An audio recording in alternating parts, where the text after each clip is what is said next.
পৃথিবীতে প্রায় 1 লাখ কোটিরও বেশি প্রাণী বাস করে। অনেক প্রাণী নিজেদের আলাদা বৈশিষ্ট্যের জন্য জায়গা করে নিয়েছে মানুষের মনে। তেমন একটি প্রাণী স্লথ। স্লথ নামের অর্থ অলস। এরা অলস প্রকৃতির প্রাণী। শুয়ে বসেই দিন কাটিয়ে দেন। কিছু না করে সারাদিন অলসভাবে কাটাতে পারলেই খুশি থাকে এই প্রাণী। জীবনের প্রায় 90% সময় এরা গাছের ডালে উল্টো হয়ে ঝুলে থেকে কাটিয়ে দেয়। আর এভাবে তারা চলতে পারে মিনিটে সর্বোচ্চ প্রায় 4.5 ফুট পর্যন্ত। এদের ওজনের মাত্র 25 থেকে 30% এদের পেশি, যা মানুষের ক্ষেত্রে 40 থেকে 45%। সায়েন্স ওয়ার্ল্ড রিপোর্ট স্লথকে চালাক প্রাণী বলতে বেশি পছন্দ করে, কারণ স্লথ জানে বেশি নড়াচড়ায় শক্তি ক্ষয় বেশি হয়, তাই তারা কম নড়াচড়া করে। 6 কোটি বছর আগে পৃথিবীতে আসা এই প্রাণীর প্রজাতি 6টি। স্লথ পৃথিবীর সবচেয়ে ধীরগতির স্তন্যপায়ী প্রাণী। মধ্য এবং দক্ষিণ আমেরিকায় এদের পাওয়া যায়। প্রজাতিভেদে 2 ধরনের স্লথ রয়েছে। একটিকে বলা হয় 2 পাদাঙ্গুলি স্লথ, অন্যদিকে 3 পাদাঙ্গুলি স্লথ। পায়ের আঙ্গুলের সংখ্যা 1 হলেও হাতের আঙ্গুলের ভিন্নতা রয়েছে। 2 প্রজাতির স্লথ চেহারায় প্রায় একই রকম। এরা 24 থেকে 31 ইঞ্চি পর্যন্ত লম্বা হতে পারে। প্রজাতির উপর নির্ভর করে ওজন 3 থেকে প্রায় 8 কেজি হতে পারে।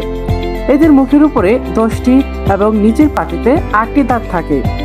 স্লথের মাথা গোলাকার, চোখ বিশদ মাখা, ছোট কান এবং লেজ ছোট ও মোটা। স্লথ তাদের মাথা 260 ডিগ্রি পর্যন্ত ঘোরাতে সক্ষম, তাই তারা চতুর্দিকে নজর রাখতে পারে। 2 আঙ্গুলওয়ালা স্লথ সামান্য বড় হয়, কিন্তু এদের প্রকৃতি 3 আঙ্গুলওয়ালা স্লথের মতোই। 3 আঙ্গুলওয়ালা স্লথের মুখের বর্ণ এমন দেখে মনে হয় এরা সবসময় হাসছে। তাদের ঘাড়ে 2টি বাড়তি কশেরুকা থাকে, যা তাদের মাথা প্রায় বৃত্তাকারে ঘোরাতে সাহায্য করে। স্লথে রয়েছে বিশেষ ধরনের হাত ও দীর্ঘ পা এবং বাঁকানো নখর, যা তাদের সহজে গাছের ডালে উল্টো হয়ে ঝুলে থাকতে সাহায্য করে। এরা মাটিতে হাঁটতে পারে না। যখন এরা মাটিতে থাকে, অনেকটা হামাগুড়ি দিয়ে নিজেদের টেনে নিয়ে চলে, তবে এরা খুব কমই মাটিতে নেমে আসে। এ সময় তাদের গতি মিনিটে 1 কোটিরও বেশি নয়। সপ্তাহে মাত্র একবার এরা নিচে নামে। ডাঙার তুলনায় পানিতে চলতে এরা খুব উস্তাদ। সাঁতারের ক্ষেত্রে এরা বেশ দক্ষ। ডাঙার তুলনায় পানির তলায় এদের গতি 3 গুণ দ্রুত হয়।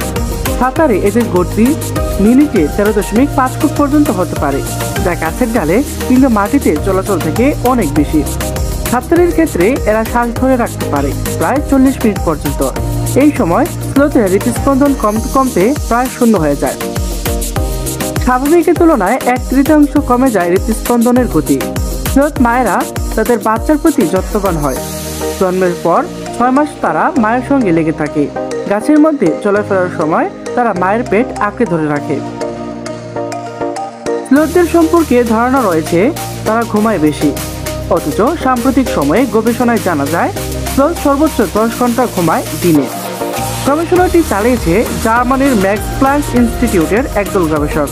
দলের নেতা নিলস রটেনবার্গ বিবিসিকে বলেছেন, স্লথ আসলে 9.5 ঘন্টার মতো ঘুমায়, যা প্রচলিত ধারণার চেয়ে অনেক কম। তবে চিড়িয়াখানায় স্লথকে অনেক বেশি সময় ঘুমাতে দেখা যায়। এ ব্যাপারে যুক্তরাজ্যের নরউইচ বিশ্ববিদ্যালয়ের হাসপাতালের ডক্টর নীল স্ট্যামলি বলেছেন, এটা স্বাভাবিক যে প্রাণীকুল যখন বনে থাকে তখন তারা কম ঘুমায়। এটা সব প্রাণীর ক্ষেত্রে বলা যায়, কারণ চিড়িয়াখানায় তাদের খাবারের সন্ধানে যেতে হয় না। স্লথ সচরাচর তৃণভোজী হয়ে থাকে। গাছের কচি পাতা, কুড়ি, কচি ডাল এবং ফল খেয়ে বেঁচে থাকে। তবে কিছু কিছু প্রজাতির স্লথ ছোট ছোট পোকামাকড় এবং ছোট আকারের সরীসৃপ খেয়ে থাকে। একবার খাদ্য গ্রহণ করার পর হজম হতে প্রায় 3 থেকে 15 দিন লাগে। এই পরিপাক প্রণয়নের জন্য এদের পাকস্থলী শরীরের 2/3 জায়গা দখল করে থাকে।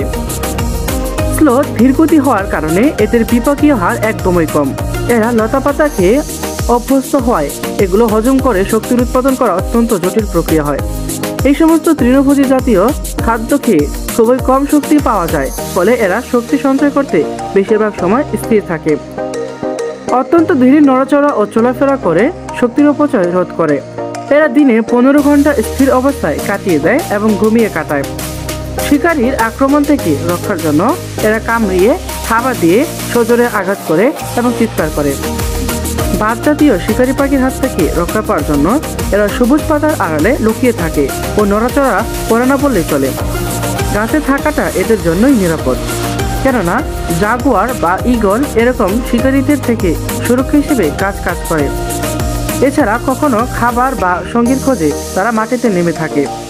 স্লোথ এতটাই ধীর যে এদের গায়ে শৈবাল জন্ম নিতে পারে। অবশ্য শৈবালের সাথে এদের মিথজীবী সম্পর্ক আছে। অন্যদিকে শৈবালের সবুজ বর্ণ স্লোথকে প্রাকৃতিক ছদ্মবেশ দেয়, ফলে তারা শিকারীদের চোখ এড়াতে পারে।